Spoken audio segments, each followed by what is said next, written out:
Annyeonghaseyo, selamat datang di video Private Korean.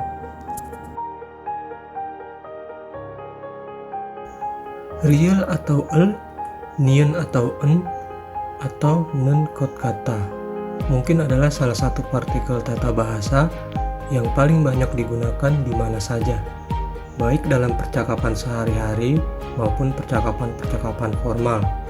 Dan bahkan orang yang tidak belajar bahasa Korea pun pasti sering mendengar ini dalam drama, sehingga mungkin bisa langsung mengenalinya.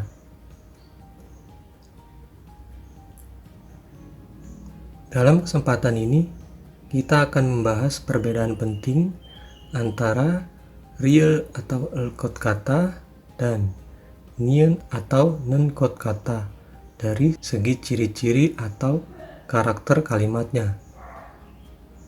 Berdasarkan pertanyaan yang dikirimkan oleh salah satu rekan kita dan rekan-rekan pembelajar bahasa Korea pada umumnya, yang juga sangat sering bertanya hal yang sama. Dilihat dari pertanyaannya, tentu beliau bukan pembelajar pemula, maka kita tidak akan membahasnya menurut bentuk kalimat seperti pemakaian lampau, sedang terjadi, atau akan datang. Karena hal tersebut tentunya sudah dimengerti sejak awal bagi pembelajar-pembelajar bahasa Korea. Adapun penjelasan kata berdasarkan bentuk kalimatnya tersebut mungkin akan dibuat lebih detail pada video yang lain, dengan contoh-contoh kalimat yang lebih sederhana agar mudah untuk dipraktekkan bagi pemula. Mari kita mulai. Sederhananya, real atau Nyeon atau atau nen kata dapat diterjemahkan ke dalam bahasa Indonesia yaitu sepertinya. Atau supaya lebih terdengar natural dalam bahasa sehari-hari, saya lebih nyaman menyebutnya dengan menggunakan kata kayaknya ketika membuat contoh, karena lebih familiar sehingga lebih cepat untuk dimengerti, yang pada dasarnya adalah untuk menduga atau membuat pernyataan yang tidak atau belum pasti.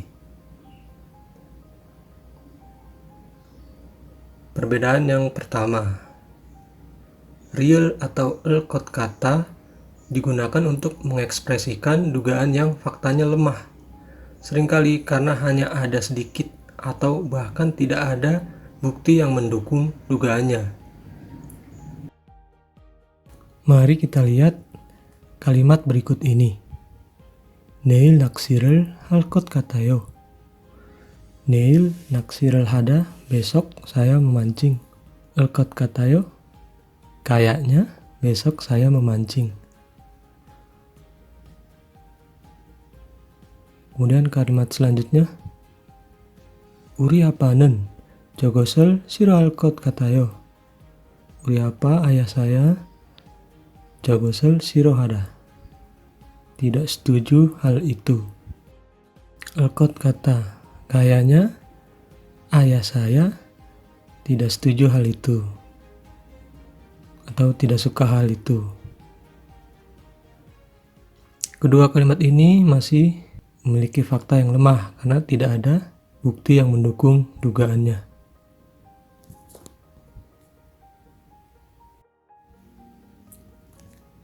Sekarang kita bandingkan dengan kalimat yang ditempel dengan atau Nyeon atau nen kata. Nyeon atau nen kata digunakan untuk mengekspresikan dugaan yang lebih kuat daripada real atau kata. Pembicara lebih yakin dengan faktanya atau memiliki fakta. Bisa juga pembicara ingin membuat pernyataannya menjadi bentuk penyopanan, yang maksudnya adalah agar terdengar lebih lembut. Meski begitu, ucapannya tetaplah didasari fakta yang kuat. Mari kita lihat contoh kalimatnya. 사장님은 회의실에 방금 들어가서 지금 회의를 하는 것 같아요. Pak Bos baru saja masuk ruang rapat. Kayaknya sekarang sedang rapat. Kemudian kalimat berikutnya, 사장님은 회의실에서 방금 나가서 회의를 한 것 같아요. Bapak atau Ibu Bos baru saja keluar dari ruang rapat. Kayaknya telah selesai rapat. Atau kayaknya baru selesai rapat. Kedua kalimat ini berbentuk dugaan tapi didasari bukti yang kuat, bahkan disebutkan dalam klausa pada kalimat.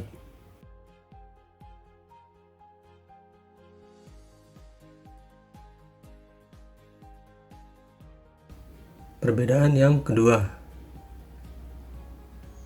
real atau kot kata hanya dapat digunakan untuk mengekspresikan sesuatu yang belum dialami pembicara. Karena partikel tata bahasa ini menggunakan real atau yang menunjukkan sesuatu di masa depan. Oleh karena itu, ia selalu digunakan hanya untuk sesuatu yang belum terjadi atau sesuatu yang belum dialami pembicara. 여기 맛집은 텔레비전에서 나온 적이 있어서 음식이 아마 맛있을 것 같아요.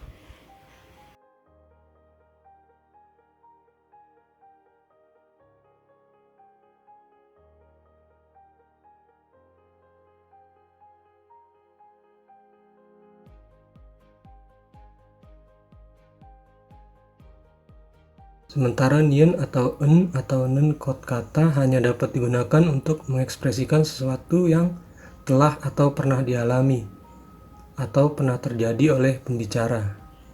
Itu juga yang menyebabkan pembicara akan memiliki fakta-fakta atau bukti untuk mendukung pernyataannya.